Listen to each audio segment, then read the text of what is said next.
Next speaker is Sean Maroney. He's the Vice President of Field Operations from Coca-Cola Refreshments. And in this role, Sean is responsible for supply chain operations across 10 warehouses and distribution centers with over 500 employees in his organizations. But I'm particularly happy to welcome him because he's one of our own alumni. And Sean.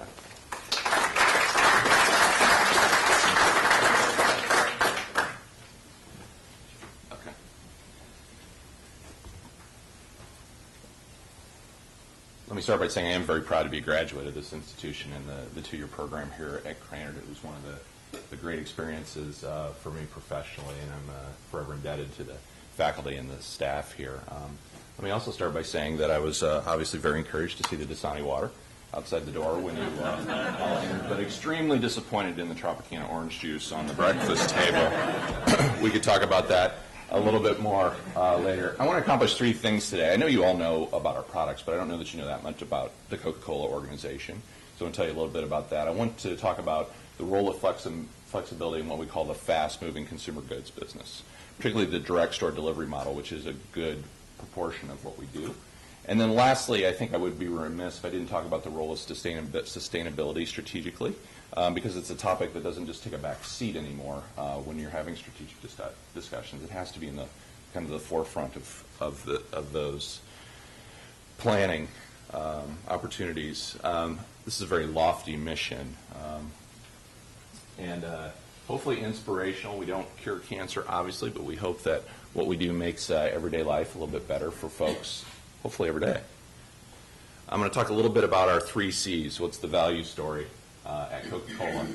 Consumers. Supply chain plays an important role as we think about the consumer because they're the last line of defense. They have a role of guardianship with our consumer. It's important to us and our brands that every experience a consumer has with those brands meets the expectation that they have. And you may talk about it in the classroom as conformance quality. We want to make sure that, as Andy Warhol said, no amount of money will ever buy you a better Coca-Cola. Our customers, make no mistake, we're very clear in our organization about our responsibility to our shareholders, but we drive the business through our customers' business. And we're very focused on growing the category for them and helping them meet their strategic objectives. And lastly, our communities, because of what we do and how ubiquitous the product is, we operate in a lot of communities, and we emphasize with our associates, our management team, that we expect them to be involved in those communities very actively and that their employee population represent the demographics of the communities which they serve. This is some very good news. We just released first quarter earnings earlier this week. Our business is growing, and you would expect it to, particularly in underdeveloped markets where maybe per capita consumption is less than maybe 100 servings annually. But we're growing the business in North America. So through recession, through the extreme commodity headwinds, we've been able to grow our North America business, which is very exciting for you. And as a global company, as you're thinking about future employers for the students here, I'd be happy to talk to you afterwards, by the way. There's plenty of opportunity. This is a very compelling message that we send to our employees. We have 14 brands in our portfolio that do more than $1 billion of sales annually. And of course, Coca-Cola is the world's #1 non-alcoholic beverage. So a little bit more about our company. Obviously, we're the world's largest beverage company with more than 500 brands. I talked about the brands that do more than $1 billion of sales a year. Hopefully some of those names are very familiar to you. We find them in your pantries and your refrigerators. The largest beverage distribution system in the world in over 200 countries. And this statistic always blows my mind. 1.7 billion servings worldwide a day. It's just incredible. A little bit more about Coca-Cola Refreshments, because it can get a little bit confusing. We're the North America division, operating unit, if you will, of the Coca-Cola Company. We're fairly new as an organization. In late 2010, the Coca-Cola Company acquired what was Coca-Cola Enterprises. So imagine a situation where the operating portion of your business was a separately held and publicly traded organization. Imagine the complexity that that created for those organizations and for those suppliers. Coca-Cola Enterprises came about as an effort to consolidate under one organization what was a legacy system of a lot of family-owned and independent bottlers. And that became a standalone operating unit. But we were causing a lot of internal strife, if you will. Imagine that we were buying product from Coca-Cola North America into Coca-Cola enterprises. We spent a lot of time arguing over what would today be transfer pricing, as opposed to really focusing on the marketplace. We integrated it with the food service, Minute Maid, and Dwala businesses. It was one of the largest vertical integrations in U.S. business history, and to this point, we're encouraged by the results. What do we do in product supply? It's fairly simple, and I'll put it in more simple terms in a minute. We're about the brands, the customers, generating growth, and obviously at an optimized cost, which is important for our shareholders. A little bit about our operating environment. High degree of vertical integration. In many cases, from the point at which we blow this bottle in our plant to the Coca-Cola employee that puts it on the shelf at the retailer, we have control of that value stream completely through that chain. We have a very complex portfolio and a diverse customer base. High SKU count, as you might imagine. Customers come in all sizes and varieties, some with very advanced capabilities, some not so much. We need to be able to drive our business with all of them. Our strategy in the marketplace is to support what I would call occasion-based purchasing. We want to make sure we have the right package at the right price in the right place for our consumers. That's why oftentimes you may go into a retailer and see Smart Water next to the bananas. Or you might go into the deli section to buy a chicken and you'll see a display of 2-liter bottles. That's that strategy coming to life. It drives what we call points of availability. A large grocery store could have 40 points of availability in it, even more in some cases, that need to be maintained. Short lead time. Our business operates typically on 24 to 48 hours from the time the order is placed to the time we actually deliver the product through whatever means. Certain segments of the market are highly price elastic. You see this when the grocery circular arrives in your newspaper on Thursday or Sunday, and you see that 12-pack Coca-Cola cans are on sale this week, right? 4 for $11, 4 for $10. It drives a lot of volatility in our business, that portion of it. So what's our case for flexibility? It really grows out of what I said a little bit about our brand strategy. If we want to leverage the portfolio to drive value for our customers and our shareholders and maintain the commitments we've made, we need to translate the power of those brands that you're all familiar with into that value for the customer, and supply chain plays a big role in that. SKU proliferation, our SKU count is a driving force of this. We're seeing more packages, more products, more sizes, more case counts, more varieties, almost growing exponentially in our business right now. Higher variety of those, whatever you want to call them, those characteristics, configurations, marketing programs, closures, labels, the list goes on, drive more and more complexity for us and require us to be more flexible. I'll give you an example. Last summer we started talking about wanting to partner with the World Wildlife Fund to preserve polar bear habitats. Polar bear has been kind of an image that's been associated with Coca-Cola for a number of years. We wanted to leverage that through the holiday selling season. So we decided what we were going to do is this. We actually started with a white can that was launched in December, some of you may have seen. And then about mid-January we turned it red, and we sold it through the end of February. Imagine, though, as the supply chain organization, the complexity to trying to do this, first of all, to keep it a secret, right, which was very important. And secondly, to have it ready to go into the marketplace in every distribution point in North America on that timing. And also then to be able to get out of it by the end of February. So as supply chain professionals, think about the planning, the complexity that's involved in something like that. And there are numerous other examples of this being a prevalent way we run the business. We have a very diverse customer base, as I had mentioned before, and these are just some of the examples to get you thinking. You think of grocery and mass retail like Walmart, you think of the club channel, think of convenience retail stores, gas stations, think of the restaurant and bar business, at work, including the university, which is a Coke customer, in your offices, in the hospital food service, recreation, the stadiums, all the amusement parks, the golf courses, especially non-food retail. I don't know if you've ever noticed, but you might come across a Coca-Cola cooler with product in it at Burlington Coat Factory, at TJ Maxx, at Joann Fabrics. The food service business, which is a very big business. We'll talk a little bit more about that dynamic. And then the vending business, which is still extremely viable business for us and an important part of what we do, but is a kind of an animal all its own. Ideally, We want to be within an arm's reach of everyone's desire to have our product.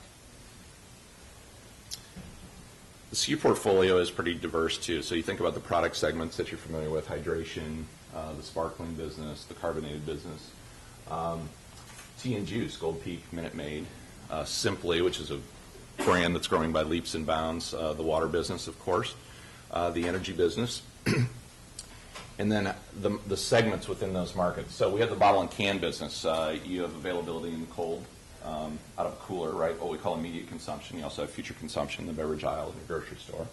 The fountain business, and then the refrigerated channel. So some of the products, particularly Minute Maid and Simply, require a different distribution channel because of the nature at which they're stored and marketed. So how do we approach flexibility when you think about all these variables coming into play? So typically we will segment the market into two dimensions, and I'll give you some examples of kind of how we do that. We think about the characteristics of the retail customer, which are very important. Then we think of the characteristics of the brands and packages that they want to sell and be successful in.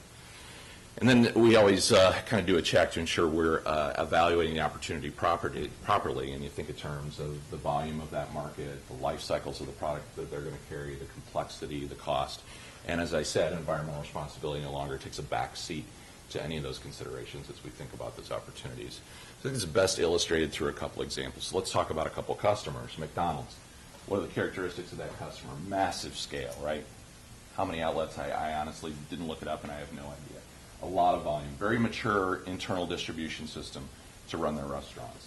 Limited storage space in an actual outlet, right? They don't have a lot of space where we're going to stack up product in the back of that store to make sure it's available. Product characteristics, almost exclusively a fountain business for us. So it's inherently a low SKU count. So how do we come to the win-win with this customer? Well, because of the way they're set up and because of their mature internal distribution system, it made sense for us to not even have the product in our downstream distribution system. We go directly from the manufacturing facility into the McDonald's network. It ensures better availability for us. They understand their demands and needs, and they use their regular store delivery system to distribute our fountain product into their outlets. Let's kind of look at the other extreme. Walmart.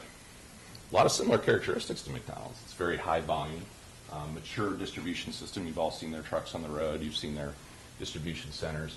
Numerous points of POA, points of availability in a Walmart store. There's coolers up front. Oftentimes there's a fountain or some sort of food service involved. They've got the huge beverage section. Oftentimes you'll see product on display. You see it at the end of the aisle, a big Coke display, or you'll see a pallet in the front of the store or in the lobby when you enter. High SKU count. They carry a lot of the products, most of the products that I mentioned previously, but primarily bottle and can. One thing that's different about Walmart is they have an everyday low price strategy. So we don't see as much as the price volatility from a promotional standpoint with Walmart. Pretty much stick to that everyday low price, and that does drive some benefits for us in terms of making them much more predictable. So how do we manage this business? We deliver direct to that store, every Walmart store almost every day. And then we have merchandisers that come in the store oftentimes multiple times because it is in the best interest of us as well as them to make sure that their shelf positions are always in stock. So a Coke employee may be in a Walmart store, particularly at this time of year, up to 3 times a day. We use some other things to make this manageable for us. Automated invoicing. Driver comes to the back door, drops off the product, the receiver scans the barcode in the pallet, and the driver leaves, which is great for us, the technology we partnered with them. 24-hour lead time. Oftentimes less than that. Not unusual for us to get a Walmart order at 6 p.m. in the evening and deliver it at 4 a.m. the next morning. And that would be very characteristic of even stores in this marketplace here. So how's this model going to evolve for us? And it is changing, and some of these are in play right now. What's the value to our customers of offering a portfolio of delivery options, what we call alternative routes to market? You think about the option of the customer coming to us to actually pick up their product, which for some of them may be viable.